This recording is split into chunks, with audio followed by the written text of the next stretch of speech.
I'm having to start today because Susie's got a banana in her mouth. And apparently bananas, did you know this, are not good for speaking. Broadcasting. Apparently not. Why is that? There must be a word for this. Well, apparently I need to drink a bit of tea. Excuse me a second. You're drinking tea? Mm-hmm. What's the origin of the word banana? Banana, banana, banana. I just remember a Terry Pratchett quote, which is, Nanny Ogg knew how to spell banana. She just didn't know when to stop, because it's banana, nana, nana, nana, isn't it, when you're a child? And talking about bananas. Anyway, the origin is, I suppose, originally it came to us via French, then Portuguese, then Spanish, all sorts of languages. This is a good example, actually, of the many, many journeys that each particular word has meant. But it goes back to, ultimately, the name used in Guinea, Congo. So this is one of the many words that have come to us from around the world to the English language. Welcome to Something Rhymes with Purple, our English language podcast. My name is Giles Brandreth, and I'm with my friend Susie Dent. Since we were last with you, we've been bang-a-bonking, because that was the wonderful word you introduced us to last time, which means again, bang-a-bonk? To sit lazily on a riverbank. Lovely. I can still hear the banana, can you? I can still hear the banana. We probably will for the whole of the podcast. Do you know, there's something so irritating, can I tell you this? When people phone up and give you a call, and I say phone up as if people are using landlines. Nobody uses a landline anymore unless when they're at home. We've still got a landline. Don't ask me why. We've got a landline. Whenever it rings, I know it'll be somebody over 80. That's absolutely right. I no longer have one. And when it rings, my wife says it's going to either be Barry Cryer or Nicholas Parsons. And it genuinely is. They're the only two people, now that June Whitfield has died, they're the only people I know who still use the landline.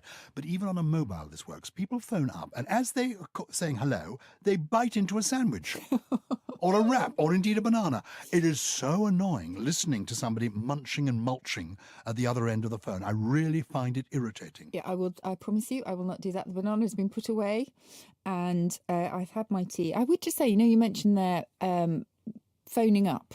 And that's not something we do. It's funny how they're called, I think they're called linguistic skeuomorphs, which is a really odd term. Linguistic skeuomorph. Skeuomorph. And they're essentially words that are fossils, really, because they no longer apply to the technology that we use. So we talk about dialing a number. When did we last have dials? We talk about hanging up. There may be older listeners to the podcast who will be delighted to remember the time when in London, because this is coming from London, England. I know people are listening all over the world, including London, Ontario, and indeed London, Ohio. But in London, England, we used to have telephones that you put your finger in and you dialed because it was in a round. And in London, there were names. Flaxman was one. Trebovia was another. Piccadilly. And the first three letters were letters that you... So New Scotland Yard was Whitehall 1, 2, 3, 4. So WHI 1, 2, 3, 4. And that's how you did it. So we talk about dialing a number. We haven't had a dial for 50 years. We talk about phoning people. We haven't had telephones for a generation. When I'm calling somebody... Oh, that's what I'm doing. I'm calling somebody on my mobile, am I? You're calling someone on your mobile. Yes, but you're not hanging up on them, are you, anymore? And what's the other one that we use? We're talking about filming things, because nobody really uses real film. Well, I suppose some people do, but it's all digital now. So there's quite a lot of these linguistic skeuomorphs. Anyway, I digress. You do digress, yes. But that is allowed. This is our podcast where we celebrate the English language and we talk about words. Susie is a word genius. She knows more about words than probably anybody on the planet Earth. She used to work for the Oxford English Dictionary. She is the toast of Countdown on Channel 4 in the afternoons. The best thing about 8 out of 10 cats do Countdown on Channel 4 late at night. And she is just a word guru. Do you have a favourite word? My favourite word changes all the time. One of my abiding favourite words, I suppose, is halcyon, because I love the sound of halcyon. And halcyon days. Halcyon days. The cool, calm, tranquil days. Interestingly, does the word halcyon ever occur without the word days following it? Do you talk about... Very rarely. I do, but I don't think anyone else does. Halcyon's an adjective. Halcyon is an adjective. And Capital H, small h? Small h, and it was another word for the sort of bird that was associated with a kingfisher, really. And it goes back to a legend, to a myth, that the kingfisher would lay its eggs, the female kingfisher would lay its eggs on the surface of a water, and the god of the wind would calm the water so that the eggs could hatch in complete tranquility. And so halcyon days, the days of the kingfisher, and I love kingfishers, very important to me. But actually, that's what we want when we go bango-bonking. You can't get away from that, can you? we want a halcyon day when it's totally calm, so we can be on the riverbank. And we can gongoozle our lives away. What? Gongoozle. What's gongoozle? It's to stare for a long time at water and just drift away in your head. Gongoozle. Gongoozle. Oh, how You can lovely. look at boats as well. Quite often people will call boat watchers gongoozlers. You are basically English, aren't you? Yes. I am partly English, but I'm a large part American. Are you? My great-great-great-grandfather left the United Kingdom in 1833 and went to the United States of America. He left from Liverpool and he went out called Ben Holmes. That was his name when he got onto the boat. He got off the boat calling himself Dr. Benjamin Brandreth. Wow. What happened? He wasn't a doctor, and Brandreth was his maternal name. Uh-huh. His grandfather had been someone who was a pioneer medicine man and had invented a pill, which he then called Dr. Brandreth's pill, which was a kind of homeopathic remedy. For piles? For everything. Okay. Only as part because you mentioned in the previous podcast that a Brandreth was a Substructure of piles. piles. There you go. But actually, Brandreth's pills cured everything. That was his claim. And he took these little vegetable pills to America in 1833. Mr. Holmes changed his name to Dr. Brandreth. He thought it sounded stronger, more scholarly. He gave himself this degree. He was never a doctor, no more of a doctor than I am. Anyway, called himself Dr. Brandreth. He arrived with these little vegetable pills, and he made a major fortune. When I say major, he was one of the richest men in America. Wow. A multi-millionaire, and became a New York State senator, great friend of P.T. Barnum, the circus man. Yes. Anyway, he was... Amazing. He was How amazing. also to just, in the course of a voyage, entirely reinvent yourself. I'd love to do that. And he turned out... Well, so the point is, he had lots of children. Well, the reason that we don't have any money is that he had 16 children with 2 wives, and they all had lots of children. So by the time the Second World War came around, the money had all disappeared. I am descended from his son, who was sent back to England to run the British end of the Brandreth pill business. And 100 years ago, Brandreth's pills were famous. 130 years ago, they were hugely famous. Mentioned, for example, in Moby Dick. Captain Ahab is constantly taking Brandreth's pills to Seriously? keep himself well. Yeah. But what I'm trying to get to is that I'm American in part. Okay. Were they tabloid pills, by the way? Because that was the first meaning of tabloid, was really compact tablets. Oh, no. they were round. I have got a little bottle of them. They were round pills. But that's the origin of the word tabloid. Tabloid, yes. So it's not keeping... Tabloid medicines, little tablets. And the tabloid newspaper? Tabloid newspaper was a compact newspaper, compact in size. And it means making it like a tablet. Exactly. Making it smaller. Yes. Dr. Brandreth was American. My forebears are American. What I want to talk about, please, today is American English. Who invented it? Why is it different from ours? In America, until the people went over on the Mayflower, what language did they speak? What did those who are now called Native Americans, the actual original inhabitants of America, what did they speak and how did they learn English? Oh, gosh, what a story. Well, they spoke not one, but many, many different indigenous languages. So depending where you were in the States, in fact, even in one place, you would find several languages, which greatly influenced English. So we have to say that from the start. So you might find, if you look in the OED, you might find the language of Narragansett. So near Massachusetts, Narragansett it's called. You might find Arawak. You will find, so many different languages. I couldn't even begin to list them all. And I'm jumping ahead here, but when those pilgrim fathers went over on the Mayflower, there was obviously a huge language divide. And the story goes that it actually was a native called Squanto who actually rescued them because they were actually in dire straits in terms of communicating with the outside world and therefore sort of, making any kind of living, because there's only a certain amount of self-sufficiency that you can have. And he was their sort of translator and interpreter. And it was he who really encouraged them to kind of pick up quite a lot of those native words. So what is this guy called again? He was called Squanto. Squanto. Yes. And he is a Native American. He was a Native American. You'll find pictures of him if you look online, meeting a group of fairly bedraggled, fairly miserable Pilgrim Fathers who were really struggling. And they then took on words like possum or moccasin, raccoon. A lot of those words come from those indigenous, Native American languages. And of course, we've changed them because we couldn't get our tongues around, or they couldn't get their tongues around those sort of very foreign-sounding words, which is what we do all the time.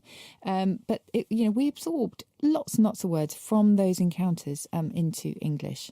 And honestly, where to start? Because American English is one of the most vibrant, wonderful Englishes, and I use English in the plural because there are many Englishes across the world that you could possibly ask for. I'm a staunch defender of US English, when in Britain, American English gets an extraordinarily bad rap, and very unfairly so, I think. Well, today, I've just looked this up, according to the US Census Bureau, around 2.9 million US citizens identify themselves as American Indian or Alaskan Native. Amazing. And while more than 70% of those say they only speak English at home, a native North American language is spoken in the homes of nearly 15% of them. Goodness. Navajo is the most commonly spoken native language in the US, with nearly 170,000 speakers, 10 times the number that speak the next two most popular native languages, which are Yupik and Sioux, as in Sious. So those are the original languages. Then basically it's the people who invaded, those are the other languages that are spoken. So it'll be Spanish and French and English. And English, so many Spanish words, yes. But English has stayed as the dominant language. Yes, it has, and it's a very particular type of English, but actually it is, in many ways, not too far away from our own. I know we think that there's a sort of massive divide and gulf between the two languages, but actually they have so much in common. And so many of the things, Giles, that we complain about in Britain these days, the American spelling, for example, they spell aluminum, or I'm doing an American accent, which should be a proper You're British stereotyping, accent, stereotyping. I know, like the best of them. That we complain about honour without the U, about colour without the U, etc. And what people don't realise is that actually Shakespeare, if you look at Shakespeare's first folio, he used those spellings far more than he used the apparently British version. And they're actually closer to the Latin, which is something that most British speakers, quite like a bit of. My line on spelling is this. If you are writing as well as Shakespeare, you can spell any way you want. If you're not, you might as well learn the traditional spelling in whatever country you are in, because it will help you make progress. Because people may be superficial, but they can't see the wood for the trees, and if you spell badly, they may think that your thinking is sloppy. The point is, in Shakespeare's day, there was no settled spelling. There was no settled spelling, and, you will find, I can't remember how many different spellings of Shakespeare, but there were many, many of them. He even spelled his name twice differently on the same document, which was his will. The spelling of his own name that he never used was the one that we use today. I mean, it was in chaos. It was in splendid, unstandardized, isolated chaos. Because this is probably a time when very few people read or wrote. Yes, and we're talking about, before the sort of heady days of printing, which did standardize spelling very much. But the key thing is that Shakespeare used a lot of what we now consider to be American spellings. He also used the IZE ending for verbs like realise. Now, I use that all the time, and whenever I use it on social media, there you go, I get the, what, you're using the American spelling? No, it's the Oxford way, because it's closer to the Greek original. So etymologically speaking, the Americans even know a thing or two. And it's, and who cares? I mean, IZE to me looks right, but why do people care so much that it's not ISE? Because we want to get it right. But okay, You are getting it right both ways. I have to say the dictionary will give you both. Now let's hone in on American English. Am I right in saying that basically spelling becomes standardized through the evolution of printing, and then particularly when dictionaries come along, the most famous British dictionary being the one created by Dr. Johnson in the 1750s? Yes, although there were many dictionaries before then, has to be Yes. said. Yeah. But that's when it began to become standardized because you needed the same sort of spelling in a dictionary. Yes? Yes. More or less. Yes, more or less. In America, Yes. Noah Webster is Yes. the equivalent of Dr. Johnson. Yes. He creates the first big American dictionary. Yes. And he is logical. And Yes. basically what he says is, let's make these words spell like they sound. Yes, and who can blame him? And, that sort of push for spelling reform has been with us for a very long time. There is still the Simplified Spelling Society who would ask for exactly that today. It's worth saying that English, as I say, English spelling is very, very difficult. And we know that our kids struggle with it, and they struggle with it for good reason. But for me, once you learn the stories behind the spellings, you actually unpack the reasons for them. And that's part of the excitement. That's part of the adventure of English. But one of the reasons why our spelling is so difficult is that pronunciation and spelling divorced really centuries ago, and we still live with the consequences. So unfortunately for us, just when those printing days were coming along and William Caxton was setting up his printing press, we had a bit of a phonetic trauma, if you like, and we began to change the sounds of words but left the spellings as they were. There was something called the Great Vowel Shift, which sounds incredibly boring, but basically we think it was because Londoners started to talk in a sort of cool, slangy way that other people wanted to emulate. It was fashionable, and their cool way was changing the sort of sound of things. And so gradually the sound moved away from the spelling. So that is kind of where the British were, but it was seen as British and therefore correct and the standard. What Noah Webster wanted to do, as you say, was to simplify things, but also, incredibly importantly, he wanted to distinguish his language of the new independent nation from that of British English. He wanted it to be a badge of identity. So I think Lynn Murphy, who's written a wonderful book on this called The Prodigal Tongue, what she said was rejecting the king's English was another way of rejecting the king. And I think that's really important. He wanted a national language, and that national language was going to have its own spelling rules. Gosh.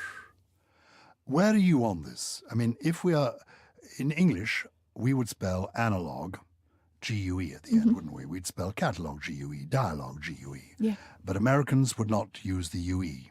No. We would spell travelled with two L's, and they'd spell it with one L. Yes. We'd do, manoeuvre, as in O-E-U-V-R-E, and they'd do it M-A-E-U-V-E-R. Yeah, because that's the way you sound. I mean, we're just sticking to the French, but who's to say that the French is any better? I'm not arguing for a standard against a standard at all. Of course, we all need to follow certain rules if we're going to be understood correctly. So that's the importance of rules, is that we communicate clearly and effectively.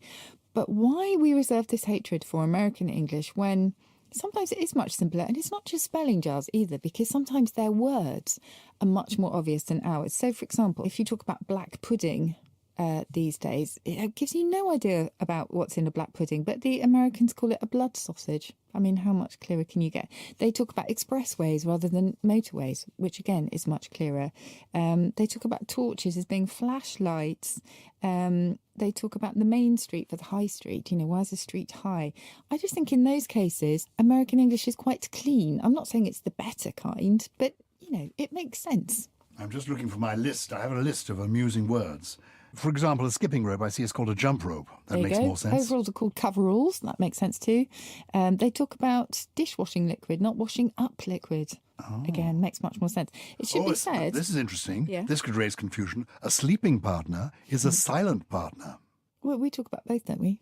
Well, I think a sleeping partner, I think they mean there somebody in a company. Yes. Who is the sleeping partner. We talk about silent partners. Do we? I don't think we do. That's American influence, probably. And what about a slow coach being a slow poke? There could be confusion there. That's true. That's not quite so I'm sorry. obvious, is it? I'm letting my, Anyway, what is this? A tick is a check mark. Mm-hmm. A ticket tout is a scalper. They don't have timber, they have lumber. They don't have a titbit, they have a tidbit. Yeah. They don't have a toffee apple, they have a candy apple or a caramel apple. Love it. And I put my hands up. I did live in America for 4 years. Oh, well, I and lived actually having a 4 years. British English accent really was brilliant. Where were you in I America? lived in New York because I went to Princeton for a few years and Princeton, the university. and then lived What in were New you York. doing there? I did a degree in German, comparative literature in German, that kind of thing, which is a bit of an odd thing to do, but I didn't know what I wanted to do after university, so I went there and absolutely loved it. And then I taught German to freshmen and sophomore students. It was great. Explain that to me. I've never been able to absorb that. First Sophomore year, was the second first year? Yeah, sophomore, second year. And sophomore, second year. What's the third year? Third year. I can't actually remember. And then they have a fourth year. They have to go on year after year after year because There is a word. I can't remember what it is. Apologies to all American listeners, but you could get me started on American English. They've given us so many wonderful words like skedaddle. Where would we be without skedaddling? What's the origin of skedaddle? I don't think anyone knows. It just sounds like kind of absquatulating, which is a sort of more boring, formal, made-up English, British English word for leaving somewhere in a hurry. Absquatulating. I've been to America a great deal, and during my gap year, when I left school, I had a year off before going to university. Yes. And I went to America, which was then quite an exciting thing to do. I mean, now, curiously, children, my grandchildren, things, they think of going to Vietnam, during their gap year. Yeah, that's their idea. Well, when I was, you couldn't go to Vietnam. There was a war on. You now go, people are lying on the killing fields as though they were beaches. Anyway, that's a different matter. I went to America, and I ended up teaching at a school in Baltimore, Maryland. The Park School, Baltimore. I remember it vividly. To date this for people interested in history, Sparrow T. Agnew. Oh, wow. Sparrow Agnew was the governor of Maryland at the time. Yeah. I remember this because an anagram of Sparrow Agnew is grow a penis. And that was the first graffiti I saw when I arrived. I thought, what are these signs all over Baltimore saying grow a penis? And they said, oh, it's the governor. I said, what do you mean it's the governor? It's an anagram of his name, Sparrow Agnew. He became vice president, I think. Okay, yes, he was, definitely. He was very political, yes. But speaking of vice presidents, and this is an aside, but we can come back to it, you've heard of Dan Quayle? Yes, of course. Another vice president. Why have you heard of Dan Quayle? Exactly. It's so sad. But this is why language is important. This is if you're that's wondering true. why you're I guess listening that's to this true. I just feel sorry podcast, for the it's poor because man. language is power. Yes. We have a vice president of the United States of America. The only reason I have heard of Sparrow Agnew is his name is an anagram of grow a penis. The only reason you have heard of Dan Quayle is because at a school somewhere in the Midwest, he corrected a kid's spelling. The child had spelt potato. Yeah, I think he was just exemplifying plurals and accidentally missed off an E. Yeah, and he spelled. But let's face it, Dan Quayle's linguistic misdemeanours has nothing compared with Donald Trump's. Nothing. I agree. We'll come on to Donald Trump in a moment. Yes. But just all I'm wanting to make people understand is that language does define you. That's very People true. remember you because of your use of words. Yeah. There's no question of that. I'm a friend of the British politician, John Prescott. People in America not knowing who John Prescott is, he's a former British Deputy Prime Minister. He's an amateur pugilist and a man who has the gift of using the English language like a Rubik Cube. The last time I saw him was in the House. He's now in the House of Lords. And he was looking very green about the gills. As he was looking peaky, he said, I'm peaky. He said, I've just come off an aeroplane. He said, a terrible flight from Brussels. He said, thank God I'm back on terracotta. The way you use words defines you. The way Dan Quayle spelt potato, I've read his autobiography, and not a very fun read, but he admits in it that it was the most awful experience of his life. That is how you are seen. How you use words makes a difference. Though you can, talking about Donald Trump, I mean, I'm fascinated by what a phenomenon, Donald Trump. What a phenomenon. Looking askance here. You can look askance. I think it is amazing. The very fact that Donald Duck and Woody Woodpecker had a love child seems to me incredible. And he has succeeded in making the tweet the means of communication from the head of the largest, most powerful country in the world. Grammatically incorrect tweets, let's face it. But anyway, I'm not really a pedant, only when it comes to him. Can I just introduce you to one word that I love? Yes. I'm obviously showing my political colours madly here, but it's a wonderful word that I discovered in the OED, and that is trumperiness. Trumperiness, going back to the 19th century, and it means something that is showy and kind of boastful, I guess, but ultimately utterly worthless. Say it again. Something Trumpery. that is showy but utterly worthless. And what is the origin of that? Trumperiness. Does it come because there's trump is short for trumpet, isn't it? Trump is short for trumpet, or if you're talking about cards, it's, to sort of show your trumps or the game No trumps, trumps, indeed, yeah. or no trumps. That's short for triumph. So Donald will probably choose that version. But of course, it's also blowing hot air or blowing air of any description if you're talking about the British trumping. But haven't you found how curious it is that people often live up to their names? No. Nominative determinism. Is that what it's called? Yes. But it is an interesting phenomenon. Yes. Oscar Wilde was a great believer in it, Was he? And Really? I think if didn't he know hadn't that. been called Wilde, he wouldn't have been quite as he was. People do deliver. There's wasn't there the head of the judiciary who was called Lord Judge? Probably. Yeah, there definitely was. Okay. And there's some. So there you are. Trump. He is Trump. Which, yes, it depends which definition you but choose. it's perfect for you. He either triumphs or he's full of hot air. Yes. Take your pick. You take your pick. When I taught at this park school in Baltimore, and there was a wonderful teacher called Mr. Russell. This were the days when I don't even know what his first name was. You call teachers Mr. or Miss or, anyway. Mr. Russell, he taught English. And he was very keen on traditional American spellings and traditional punctuation. And I remember him saying to me that without the apostrophe, he really believed in the apostrophe. This is perhaps tells you more about me than it does about him. I remember him saying that without the apostrophe, how are you going to tell the difference between feeling your nuts and feeling your nuts? What's your favourite totally American word? Maybe it is skedaddle. Scurryfunge. Scurryfunge? Scurryfunge. What is- Anyone who knows me on Twitter will know I talk about this all the time. Scurryfunge is from the most wonderful American dialect dictionary. There's a project which I think is sadly very slowly winding down, but it's called DARE, the Dictionary of American Regional English. And they collect words from across the country because, American English has vastly more dialects than we do, local dialects than we do. And scurryfunging in American dialect is to basically run around the house in a frenetic attempt to tidy up just before visitors arrive. Oh, that's great. That's scurryfunging. Speaking of American presidents, I was a great fan of George Bush Jr.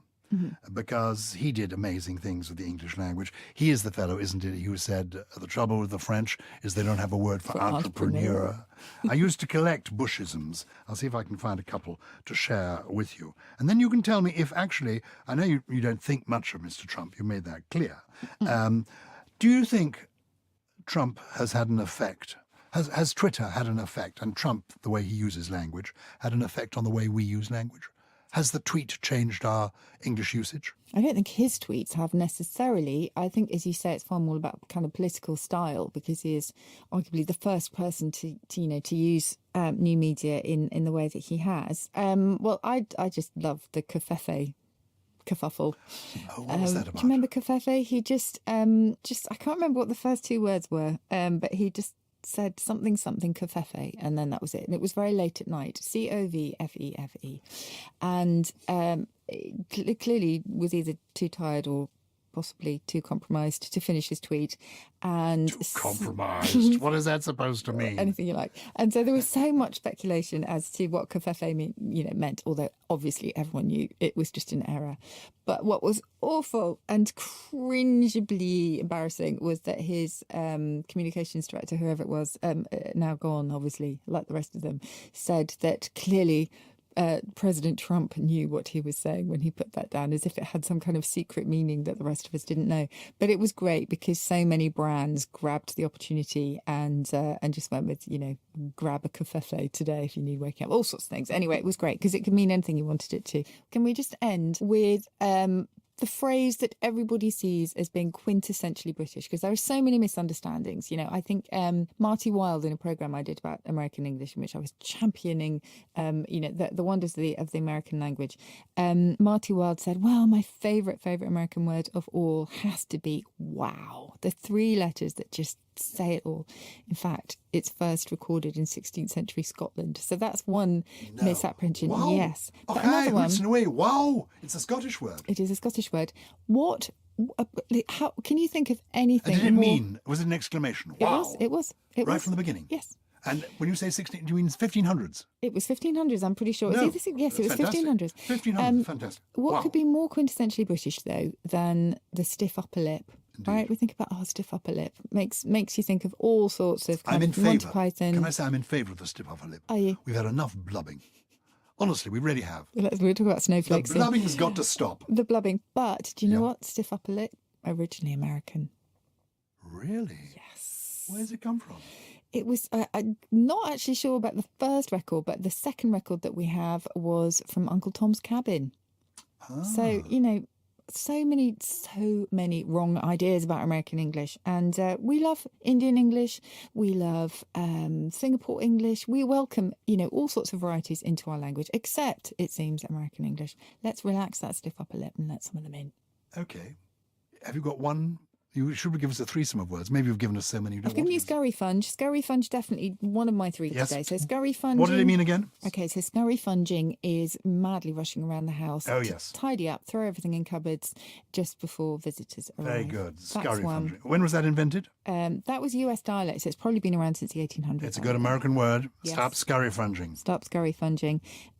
So I've also mentioned skedaddle, because I just love skedaddle. I love skedaddle. Skedaddle is And what great. does that mean? It just means to rush off. Let's skedaddle. Yeah, Let's it's just got skedaddle. that mischief about it, Yeah. which I really like. And my third one is something I actually tweeted about it not so long ago, which was boondoggle. Now, American listeners will know this very, very well. A boondoggle. If you say someone's off on a boondoggle, they're often a kind of fruitless expedition, but a bit of a sort of freebie, a bit of a jolly is a boondoggle. But actually, for us in British English, it tends to mean an entirely futile or unnecessary undertaking. So a complete waste of time is a boondoggle. Well, this hasn't been a boondoggle as far as I'm concerned. Let's hope not. I have learnt a lot, as I always do, in your company, Susie Dent. I think let's skedaddle. Let's do that thing.